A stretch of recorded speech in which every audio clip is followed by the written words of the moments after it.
SRP pole replacement crew worked near 32nd Street and McDowell, replacing 7 poles taken out by the storm. SRP foreman Randy Ortiz says it can take up to 4 hours to replace just 1 pole, and that's before restringing the power lines. You can see those guys here, they're installing the wires for the pump site. And once we get those wires up, we should be ready to energize. Tonight, Jen and her neighbors watch as APS fixes poles in their neighborhood. Anxious for the moment they can flip the air conditioner back on. I can't wait for it to come back on, for sure. Now, that SRP foreman who we spoke to said that they've been calling on extra help from all over the valley to get power back up throughout the course of the day.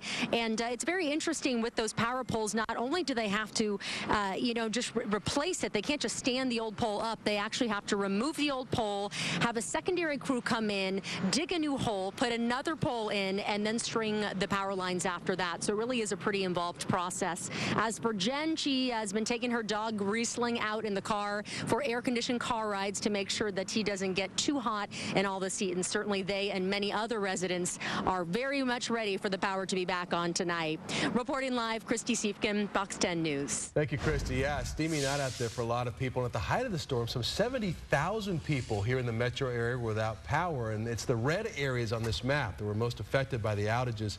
Utility companies working as quickly as possible, as we've seen, to get the outages walk rather with a dog. So the question is there more monsoon action headed our way? It's been a crazy few days in a row. We need 1 day off. Royal Norman in the Forecast Center with the very latest, Royal. Yeah, we got it. We're going to have a night off, and it looks like Griffith Elementary School on East Palm Lane in Phoenix. If you're wondering where that is, it's about 44th Street and McDowell.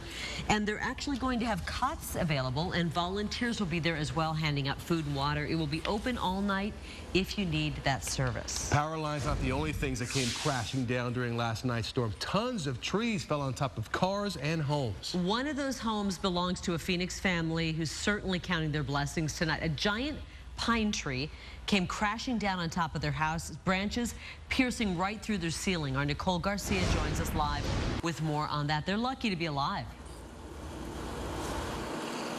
Yeah, Carrie, it's pretty incredible. Nobody inside this house got hurt. Check this out. I'm standing at the base of this huge palm tree. This is the base, the roots itself. They're several feet long, but take a look at this huge tree. It's probably about 100 feet tall, 2,000 pounds. This thing came crashing down last night without any warning. The 78-year-old homeowner, she was inside at the time, and she tells me normally at the time it came crashing down, she would have been in the kitchen right in front of the house there. But for some reason last night, she wasn't. It was about 8 o'clock, and I usually come out and sit down and work on my crossword puzzle around 8:10. So, but the lights were out, so I was kind of waiting. 78-year-old. I couldn't save him this time. The family blames the failing mental health system. I forgive her. Which threw off her nightly routine.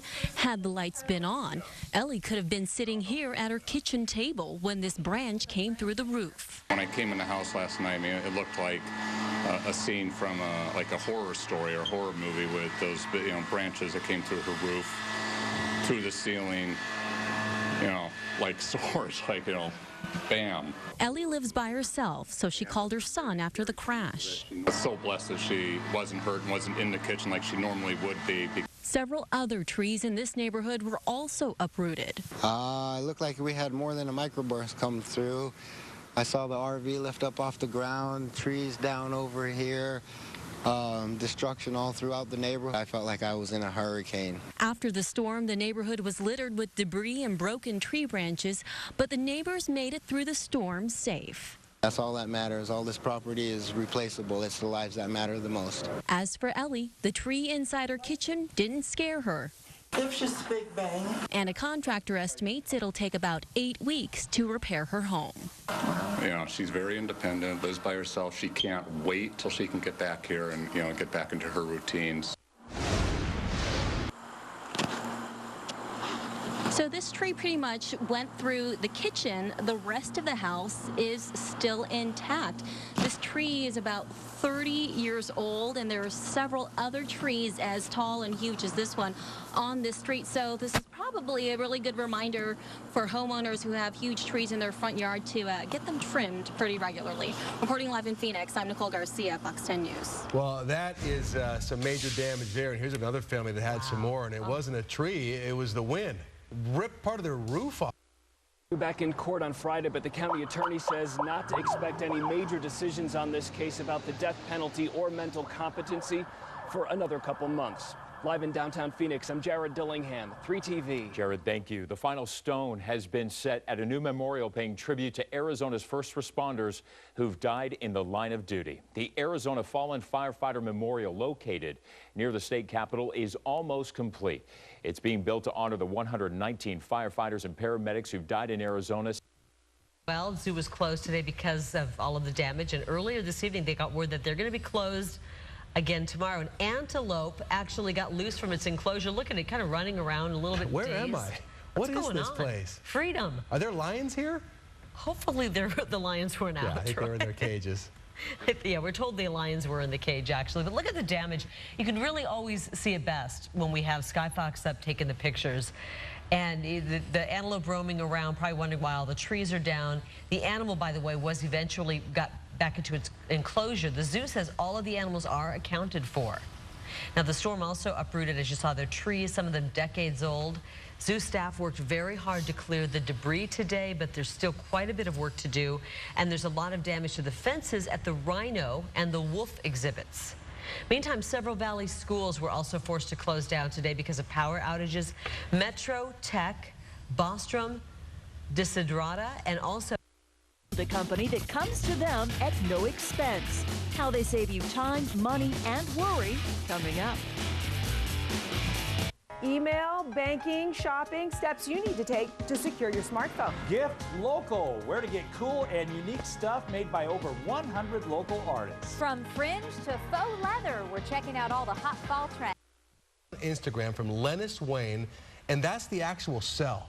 And you can see the water just pouring out of the sky. What's interesting, too, is you can see how it was coming from the side towards the bottom of that cell where it hits the ground. You can see why the rain was coming down sideways. Right, because it hits the ground and has nowhere to go, and it just shoots off to both sides. So, yeah, it's really cool. Big sheets of rain coming down there.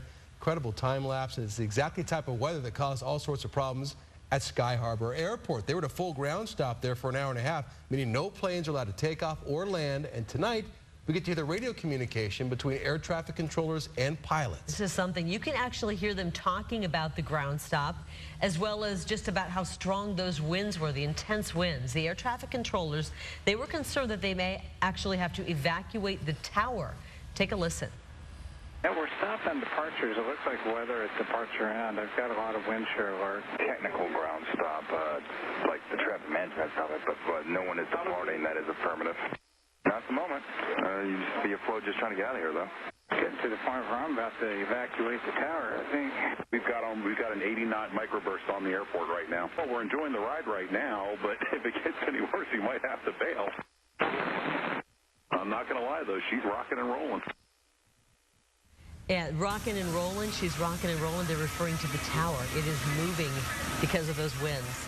Surprisingly, in all of that rain and those incredibly strong winds, the airport didn't suffer too much damage. There was some, though. There were a few leaks at Terminal 3, and there's quite a bit of standing water there. But you can see here the crews were very quickly working to clean it up, even as it was continuing to drip. Look at this, it's just running out of the roof there. They had some roof damage. I think it was pulled back in that area.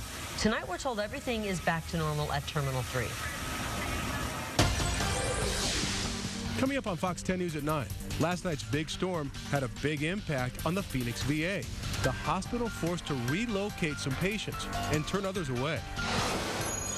And terrifying moments inside a busy bank in Glendale just before the lunch hour. MVD office. See what documents you must. Plus, a nationwide crackdown on black market steroids leads to several arrests right here in Arizona.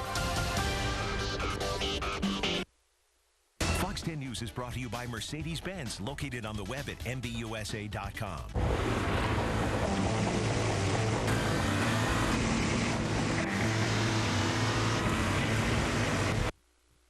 TV News at 9.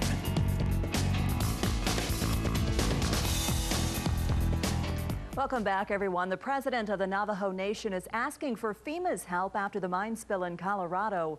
The spill sent a toxic mess into waterways, including the San Juan River that flows right through the reservation.